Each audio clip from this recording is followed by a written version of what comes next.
Dear Nicole and Chris. Magandang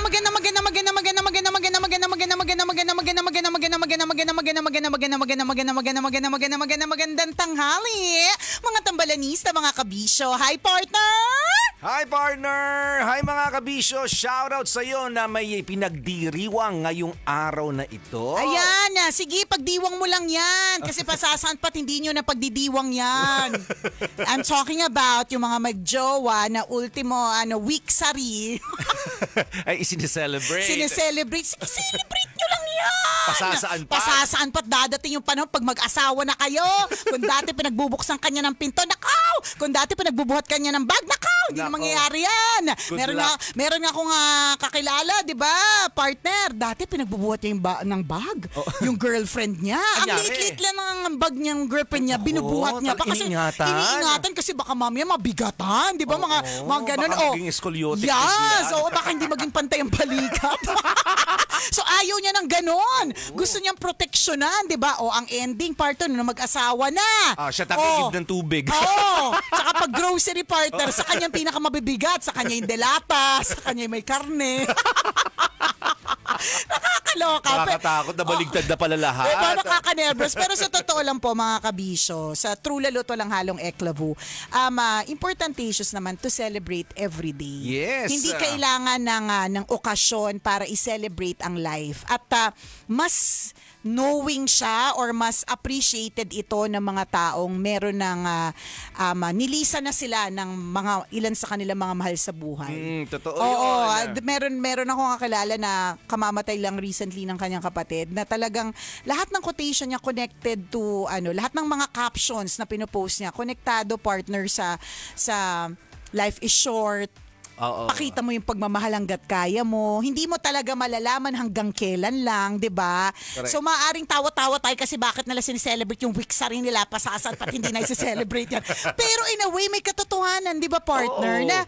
Na buti nilang sinelebrate namin, di ba? Kasi hindi ko pala alam hanggang ito na pala yung huling araw, di ba? Na pala yung huling celebration, correct, di ba? Yung mga ganun, for whatever reason, di ba? Agree ako doon. Totoo yun, mga kaibigan. Nakukuha natin yung wisdom ng kahalagahan ng moment, ng pagkakataon noon ng taong yun kapag nalalagay na sa alanganin. For example, totoo yun na-realize natin yung value ng health, na-realize natin yung value ng life kapag may sakit na tayo Saka lang natin iingatan na dapat pala noon pa hindi na ako nagpuyat. Yan. Dapat pala noon hindi ko naabuso yung katawan ko kakainom. Totoo pala kung bakit ina-advertise sa mga vitamins. Kasama pala talaga sila sa buhay, di ba? Again, malalaman mo lang yung value na yon kapag may sakit ka. Kapag nakahiga ka sa ospital, meron kang dextrose at naghihintay ka nang sasabihin ng doktor sa'yo na alam mo, delikado na yung atay mo. Di ba? Ikaw ba yun? Parang ako na nga. Sinabihan ka na bang delikado yung atay mo, Wala partner? naman, hindi naman ganon. Okay, ano lang, medyo maghinay sa inom. Wala din. Okay naman. Huwag ka mayabang, kahit na. I mean, sinishare ko yun kasi nung moment na yun, ganun yung thinking natin. Meron ka ng feeling na, feeling ko nga may cancer ako, ganun ako mag-isip na parang. Pero, kahit na, alimbawa, let's say, kunyari, ikaw, partner, kaka-executive check-up mo lang. O kaya kahit sino nakakapa-check up lang, tapos ang lumabas sa resulta, sobrang okay. Walang problema kung bata ka pa, para sa akin Pero kung alimbawa, yan nga, nasa 40 plus ka na, ganyan, di ba? Kahit pa, check up ka na. Hindi, kahit pa sabihin dun sa check-up partner na okay yan lahat.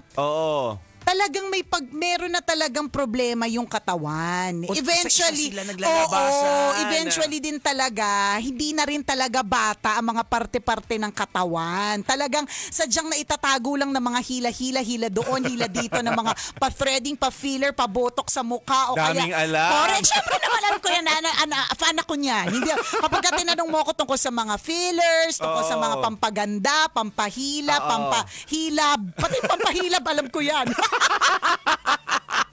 Ang dami mo mai-advise. Meron tayong mga kaalaman dyan. Tsaka yung tungkol sa, yung sabi mo nga partner, isa-isa na yan na parte ng katawan na medyo nanghihina. Sabi ko nga sa'yo, di ba, a few weeks ago, nagtanong ako sa GC natin sa Love kung sinong tatanggap nung sapatos ko na 7 inches yata yung taas ng takong. Kasi sabi ko, hindi ko na siya kaya. Dati wala na akong kailangan yung mga samantala mas mabigat ka pa noon kumpara ngayon. So nahihirapan na yung tuhod mo. Buhatin yung sarili mong katawan. Ano siya partner, minsan yung tuhod ko nararamdaman ko siyang parang bigla siya nagugulat. May mga ganun na siyang nararamdaman. Sabi mo kasi nagtatampo lang yan. kahapon, pumunta ako sa aking skincare clinic, Skinny Bay Aesthetic. Tapos ginagawa yung may ginagawa sa tiyan, yung tri-lipolysis. Tapos ano yun, yung mga instant pampaburn na mga fat sa tiyan, parang ganun. So, ang eksena dun partner, amoebiasis na. Hindi, ibang kaso yung nagka-amoebiasis. Okay, gumaling na ako doon. Iba na tong topic. At umamin sa amoebiasis. So anyways, natawa lang ako kasi naka-expose yung paa ko, yung kumot, parang nakikita pa rin yung paa ko. So so sabi nung yung nag-aalaga sa akin, ay takpan po natin yung paa mo. Tapos sabi niya, alam na po natin. Ang arthritis. Nakakaloka, pero totoo dati wala ka naman pakialam sa nalalamigan yung likod mo. Ako ngayon, partner, pag nakaharap ako sa aircon, talagang umiiwas talaga ako. Alam, malalamigan yung likod ko. Ilang araw ko na namang iindahin yung frozen shoulder. Kasi kahit na yun nga kahit na sa natin pagbalik ta rin, let's say, ako partner, wala akong maintenance Wala akong maintenance na medicine. Yes, pero, yabang din. okay, diba? Pero hindi ibig sabihin na okay ba yung katawan ko kasi hindi na talaga. Totoo yung sabi ng doktor talaga yun. Huwag tayong mayabang porke kunyari after mo magpa-check up, walang sinabi sa'yo na problema. Yan yung sinasabi ko. Di wala. Tendency sa abusuhin mo talaga yung katawan. Malakas naman pala ako. Wala naman pala akong problema. Nag-overthink lang ako. Inom pa ako. Tara, tagay pa tayo. Ganun. Ang hindi mo alam, kasi nga nasa 40 ka na, mas prone na. Wala kang nararamdaman, pero malay mo yung isang long neck na ininom mo, yun pala yung magte-trigger lahat ng cause mo, ng mga sakit mo sa liver. Whatever it is, ang nakakalurky pa po dito sa pag-edad mga kabisyo, nag-uumpisa lang yan sa, pa siya domino siya, para siyang domino. Nag-umpisa lang sa alak-alakan, tapos biglang ang dami ng tinamaan. Mga ganon. So wag mayabang na, porque ang ganda ng resulta ng mga check-up. Gets natin. Pero yun, kaya nga sabi ko kanina, partner, walang problema kung bata ka pa. Yes. May malaki ang posibilidad na talagang okay ka, di ba? Pero kung halimbawa medyo may edad ka na, tas okay pa rin, gets natin, di very good, okay ka. Mas maganda naman yung okay ang resulta ng check-up kesa hindi, di ba? Pero may edad na. Hindi na ibig sabihin, hindi na ito tulad ng dati. Totoo yun. Ganun. Alam niyo yung mga malalakas, hindi sila nakaka-relate sa ganitong klase ng usapan. Again, not until. Yan. May maramdaman ka na rin sa mga katawan mo. Kasi dati, pag may kunyari, may grupo ng mga tao na nag-uusap tungkol sa sugar nila, hindi ako makarelate Tapos ngayon, marinig ko lang, nakikijoin ako sa usapan nila. Tapos naiintindihan ko, pareho pala tayo ng ganito. Inaantok din pala ako madalas because of high sugar. Yan. May mga ganon. May mga ganon ang epekto na, kaya pala yung sugat ko hindi mabilis gumaling. O kaya ang skin ko nagda-dry agad. Mga sugar, mga Siyempre alam natin yan bilang asa lover ng soft drinks, partner. Knowing ko talaga yung mga ganyang klase mga bagay-bagay. May narinig ako, may nag-uusap din ng mga grupo. Yung tungkol sa rayuma, yun yung parang ayokong ma-experience. Ano ba yun? Paano ba yun? Tingnan mo, hindi pa tayo relate kasi hindi pa natin na-experience. Pero the moment pala na magkarayuma ka, alam mo yung ultimo dapo ng lamok at dapo ng langaw sa balat mo, masakit daw Sipin mo yun, dapo yun ng langaw nararamdaman mo na parang kinukuryente yung bahagi ng katawan mo. Hindi ka rin makalakad. Diba? So ayaw natin maranasan yun. Oy, naku. Diba? Talagang, pero dadating. Alam mo yun? Dadating at dadating. Meron talaga Konti-konti. Kaya ngayon nanay ko, si mama, malakas naman siya Kaya lang, nag-iingat na daw talaga siya. Mas mabagal na siya. Dati kasi talagang sanay na sanay sa lakaran. Hindi naman nagkaroon ng sasakyan yan Talaga namang super commute. Mula noon, ganyan. Actually, favorable sa kanya yun. Walking, diba? Pero yun nga, kaya din siguro ang lakas-lakas niya. Tapos yung mga check-up niya sobrang okay. Pero kaya lang, kahit na talagang sobrang okay, lagi niya magsisend yan sa amin, sa GC namin. May gift to you. A clean bill of health. Lagi niya sinasabi kapag okay, walang problema, diba? Pero kahit na ganon, Kahit saan pagbali-balik na rin, 72 ka na, 'di ba? So Yes. 72 na si mama at lagi niya sinasabi na hindi na ako masyadong mabilis maglakad kasi sa totoo kapag ka matanda na, nag-uumpisa yan kapag ka may nabaali na parte ng likod. Diba? Tapos lahat na ng sakit nun kasama na kapag ka hindi na nakakalakad. Ina-advise nga nung iba, kunyari pag may kasama ka daw na matanda sa bahay, yung CR nyo, palagyan nyo ng handle sa gilid. Para sa tiles, hawakan nila. Kasi tingnan nyo, ang dami nababalita ang mga matatanda Na nadudulas. Oo, na nadudulas sa CR. Tapos doon na, wala nakakapansin. Pero kung halimbawa bata ka pa, nag-decide ka na maglagay ng handle dun sa CR, Oo. meron mga ano yan, pangkapit. Para saan? Kapitan! Kakapit para saan? Basta, kahit saan, hindi naman porke matanda lang, kailangan pwedeng kumapit, di ba? Pati mga bata kakapit din, Pampamilya di ba? ito for the whole family. For the whole. Kaya nga ito yung sinasabi Nag-iisip natin. tuloy kami. Alam ko sa inyo, ano ba piniisip nyo? Para sa lahat yung kapitan. Para hindi sa lababo kakapit. Oo, di kasi kadalasan, paano kung yung lababo mo, hindi naman materialis puertes, doon ka kumapit, di nabasag pa. So maganda yung meron talagang bar na kapitan for whatever. Okay, Tapos pwede rin sabitan yun, di ba? Kahit gaano kababa siya, sabitan siya ng towel, ano ngayon, di ba? Gusto ko sabitan ng towel ko hanggang bewang, bakit? Okay, di Diba? maximize kasi yung gamit, pwede Yan, naman. Hindi lang siya diba? kapitan, sampayan din. Correct. Ganon. sabitan Ganon naman din. tayo dito sa Pilipinas. Lahat ng mga pwede nating sampayan, sinasampayan natin. Di ba? Pero totoo, dun nag-uumpisa. Kaya nga, di ba, sinasabi ng, ewan ko partner kung napapansin mo ito kapag ka nagka-edad ka na at nag-decide ka na mag-retire, yung bahay na binild mo meant for you na habang bata ka. Kasi syempre nag-envision ka na mataas na bahay May second floor o kaya may third floor, may rooftop, baka ganyan. 38th floor. Merong ganon, 'di ba? Yaman, sino 'yan? Partner ng maging kaibigan, 'di ba? Usually hanggang third floor, 'di ba? Kasi yun yung envision mo na napakagandang bahay. Kasi nga bata ka pa Pero kapag ka nakakanood ako ng yung mga nagpapakita ng mga houses, yung nagbebenta, laging kasama sa spiel nila. Kunyari, 3 floors yung bahay, partner. Laging kasama sa spiel nila na on this floor, merong room. This can be for your grandparents, ganyan, sa mga bisita ninyong senior. Kasi nga, sa totoo lang din, kahit sa pagbali-balik, kahit 3 palapag ang bahay ninyo, pinataas mo ng bonggang-bongga at pinaganda ng bonggang-bongga, dadating ang panahon hanggang first floor ka na lang.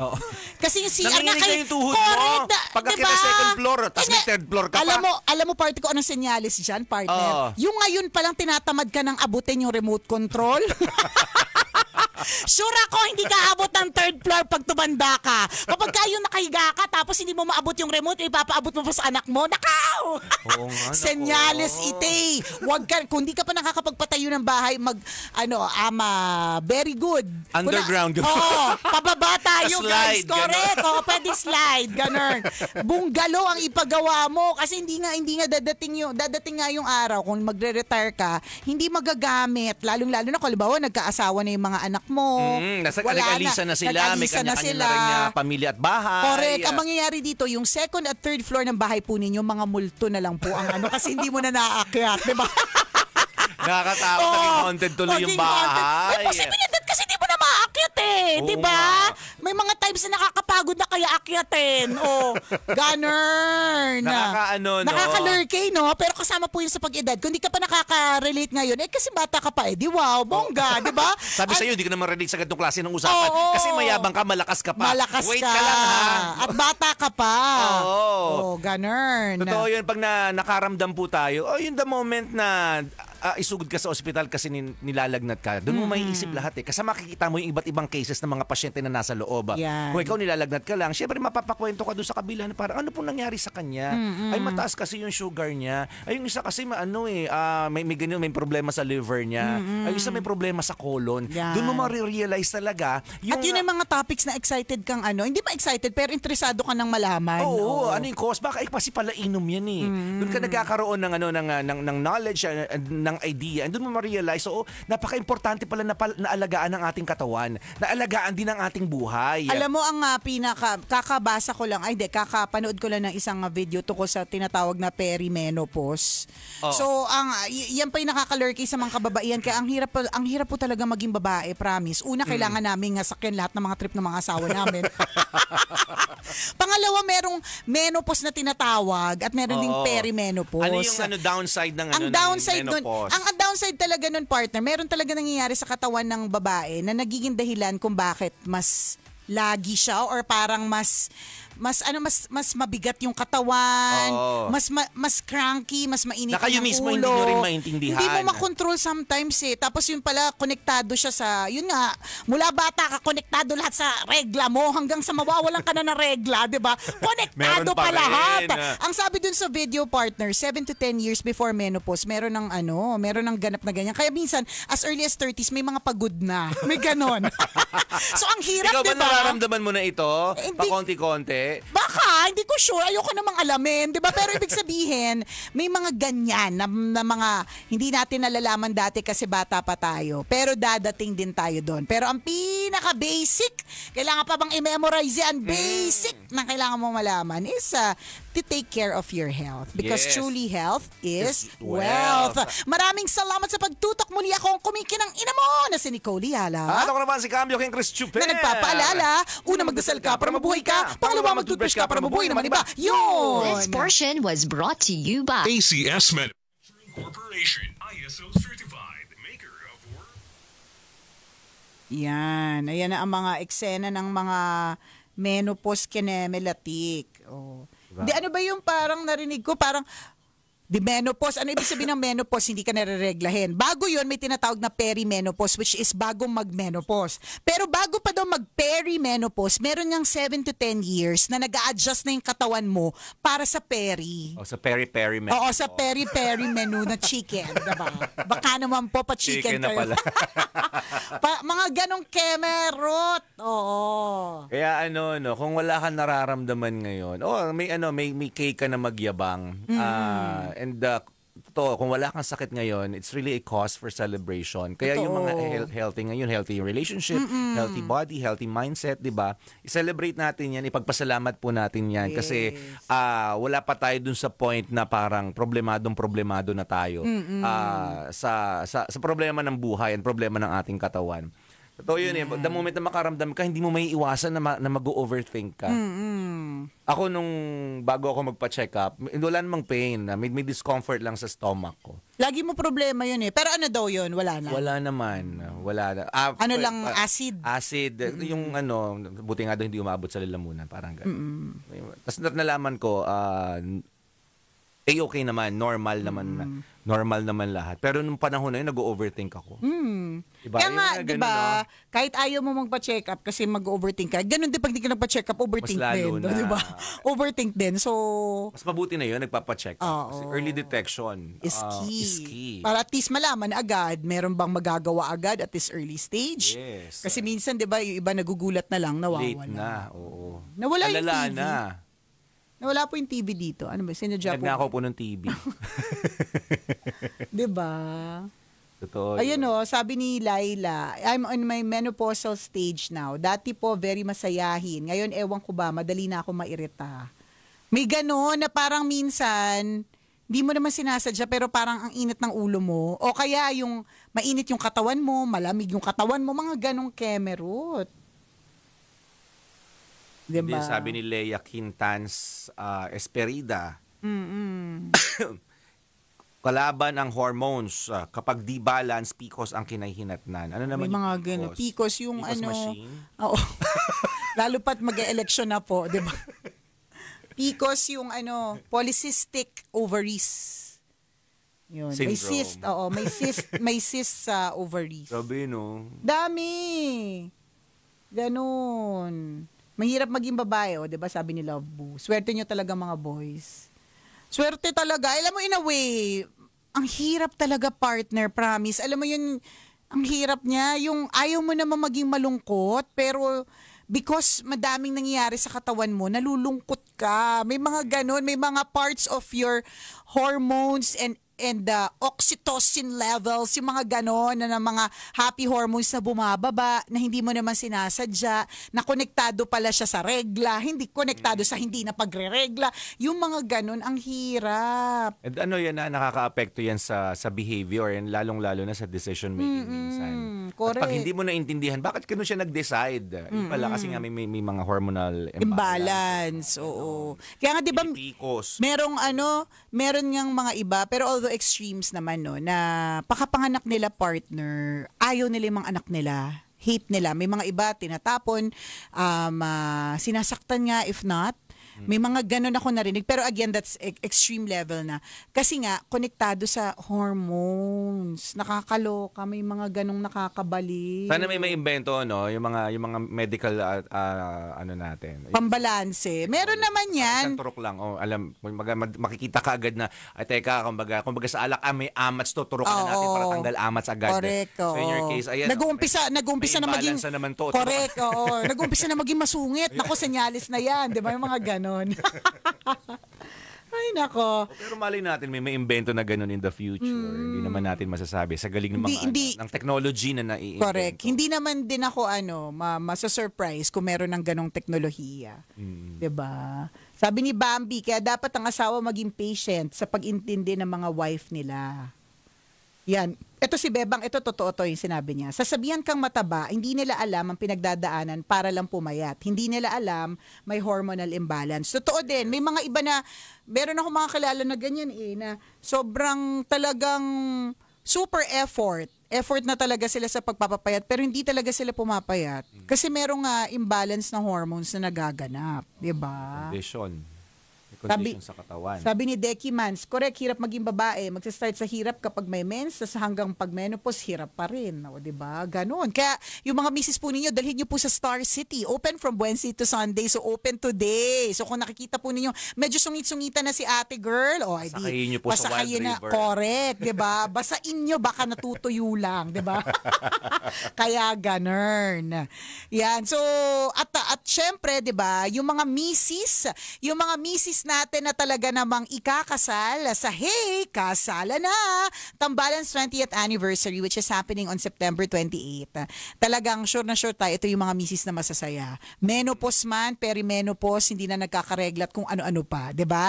Dahil sapagkat because libre yung kasalan para sa kanila. Ito po yung hatid ng tambalan. Yan, ito po ay regalo namin sa 20 couples in celebration of our 20 years on radio. So tayo nagpapasalamat sa Mayet de la Rosa Fine Jewelry. Ito yung earrings ko. Gandang-ganda si Robin dito kanina. Ang ganda ng earrings mo, ma'am. Siyempre, Mayet de la Rosa. Huwag kang malilingat, ha?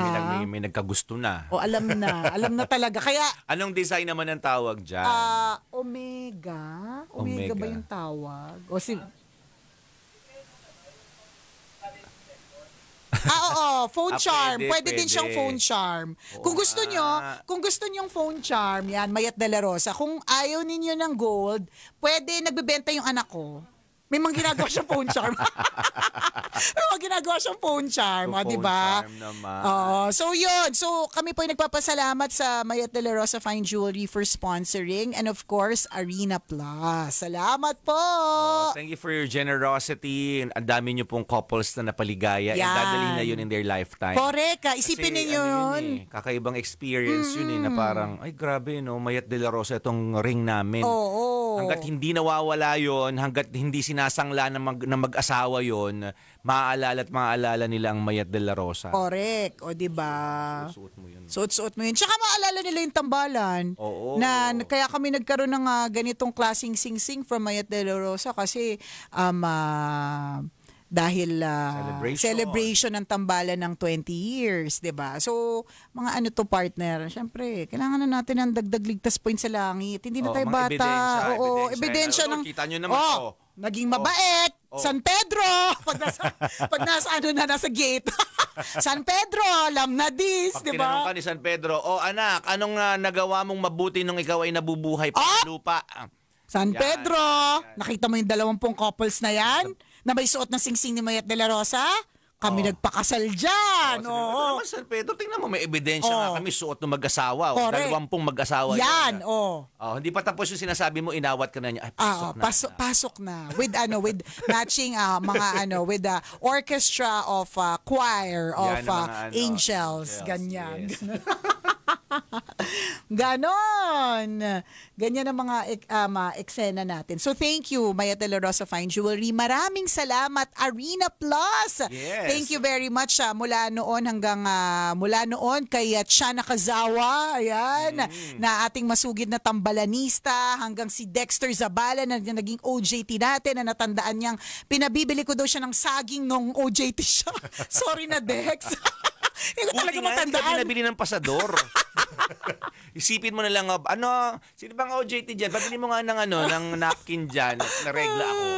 Ganon, speaking of regla, di ba? So, yung mga ganong klase mga eksena, na nakakatuwa yung mga full circle moments na ganon, na nagsimula sa listeners hanggang sa kliyente na natin sila, hanggang sa sila ang dahilan kung bakit makakasal yung 20 couples, di ba? Magiging parte po sila ng ating bongacious na anniversary celebration. And we'd also like to thank our minor sponsors. Maraming salamat, Gold Mine. Uy, Gold Mine. Uy, next week na yung dinner natin, Oo. Isang truck ba ng bigas yung iuwi natin after the dinner? Pero luto na. Hindi ko sure, partner. Pero para sa'yo, sige, yung luto na. Tapos may challenge, John. Kailangan ubusin within the day. Di ba? Thank you very much, Ma'am Haina, Sir Orly. Ayan. Hello po. Sa lahat ng mga bumubuo ng Gold Mine family. Yan. Napakasarap ng iba't ibang klase nila ng rice. So, thank you also to Alta Skincare System. Uy, Meron din nako. silang binigay. May pampaganda pa after Correct. Siyempre, napagod sila. Sa honeymoon, may mga pampaganda. Oo, ganyan. napagod nung reception eh. Oo. Malamang napasayaw pa yung mga mag-asawa. Ito, pampabeauty. Correct. Pabigay ng diba? alta pag-uwi para manatiling maganda sa harap ng asawa. Tama. Oo.